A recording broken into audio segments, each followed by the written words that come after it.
Silicon city ಬೆಂಗಳೂರಿನಲ್ಲಿ ದಿನದಿಂದ ದಿನಕ್ಕೆ ಡೆಂಗ್ಯೂ ಪ್ರಕರಣಗಳ ಸಂಖ್ಯೆ ಏರಿಕೆ ಆಗ್ತಾ ಇದೆ.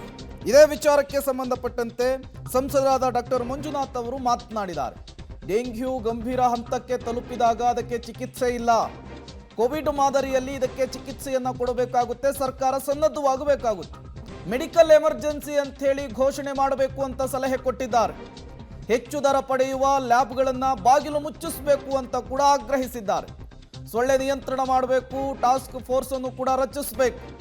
ಅರ್ಧಂಬರ್ಧ ಕಾಮಗಾರಿಗಳು ಡೆಂಗ್ಯೂ ಹರಡಲಿಕ್ಕೆ ಪ್ರಮುಖ ಕಾರಣ ಅಂತ ಹೇಳಿದ್ದಾರೆ. ಸಂಸದ ಡಾಕ್ಟರ್ ಮಂಜುನಾಥ್ ಅವರು ಈ ವಿಚಾರಕ್ಕೆ ಸಂಬಂಧಪಟ್ಟಂತೆ ಮಾತನಾಡಿದ್ದು ಹೀಗೆ. ಇದು ಡೆಂಗು ಫೀವರ್ ನಿಯಂತ್ರಣ ಅಂದರೆ ಏನಪ್ಪ ಅಂದರೆ ಸೊಳ್ಳೆಗಳ ನಿಯಂತ್ರಣ.